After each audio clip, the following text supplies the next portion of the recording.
جی تو ناظرین، drama serial من مستق ملنگ کا آنے والا ایپیسوڈ 14 بہت زیادہ ہی انٹرسٹنگ ہونے جا رہا ہے۔ ناظرین، ریا کشف کے کپڑے پہن کر گھر سے چوری کبیر خان کو ملنے کے لیے ہاسپٹل جاتی ہے۔ ریا جیسے ہی ہاسپٹل میں پہنچتی ہے تو کبیر کو پتہ چل جاتا ہے کہ ریا آئی ہے۔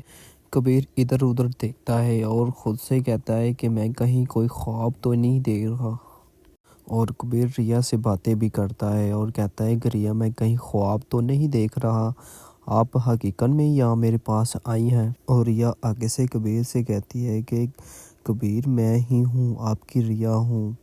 اور کبیر آگے سے ریا سے کہتا ہے کہ ریا مجھے یقین نہیں آ رہا کہ آپ میرا پتہ معلوم کرنے کے لیے ادھر ہاسپٹل میں آؤ گی۔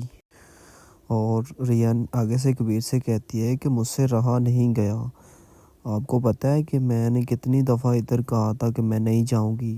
اور ریا آگے سے کبیر کو کہتی ہے کہ آپ کی اماں نے مجھے یہاں پہ رکنے نہیں دیا۔ کبیر آگے سے ریا سے کہتا ہے کہ آپ یہاں آئی میرا پتہ معلوم کرنے کے لیے، مجھے بہت زیادہ ہی اچھا لگا۔ ریا آگے سے کہتی ہے کہ کبیر میں تم سے پیار کرتی ہوں، میں تمہارے بغیر نہیں رہ سکتی۔ اتنے میں پیچھے سے سکندر خان کبیر خان کا شکریہ ادا کرنے کے لیے وہاں پر جاتا ہے، تو وہاں پہ ریا بھی موجود ہوتی ہے اور وہ اسی ٹائم ہی ریا کا ہاتھ پکڑتا ہے اور اپنے گھر لے آتا ہے۔ گھر آتے ہی ریا سے کہتا ہے کہ آپ کو اتنا حق کس نے دیا ہے کہ تم ہمارے دشمن کو جا کر ملو۔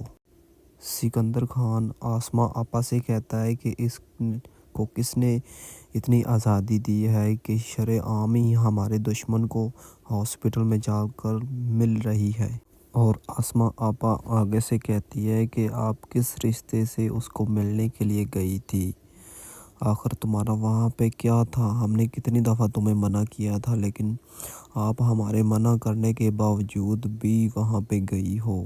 اور ریا آگے سے سکندر خان آسماں آپا کو کہتی ہے کہ وہ مجھے کس رشتے سے بچانے کے لیے آیا تھا، اس نے میرے لیے اپنے سینے پہ گولی کھائی ہے۔ سکندر خان آسماں کو کہتا ہے کہ میں آج سب کے سامنے یہ کہتا ہوں کہ آج کے بعد نہ ہی ریا کبیر سے ملے گی اور نہ ہی کہیں باہر جائے گی، یہ میرا فیصلہ ہے۔ سکندر خان آگے سے یہ بھی کہتا ہے کہ یہ نہ ہی اس کا نام لے گی اور نہ ہی اس سے بات کرے گی، بس ایسا ہی ہو۔ آسماں آپا بھی آگے سے یہ کہتی ہے کہ ہم آئندہ آپ کی زبان سے کبیر کا نام نہ سنیں، آپ بہتری یہی ہوگا کہ آپ اس بات پہ عمل کریں اور آپ دوبارہ اس کا نام اپنی زبان پر نہ لیں، اچھا ہوگا۔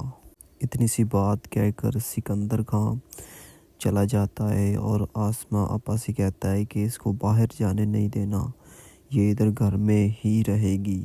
سکندر آسماں سے یہ بھی کہتا ہے کہ اگر کشف بھی آئے تو اس کے ساتھ اس کو باہر نہیں جانے دینا بس۔ ریا آگے سے کہتی ہے کہ اب کیا ہوگا، میں کبیر سے کیسے ملوں گی۔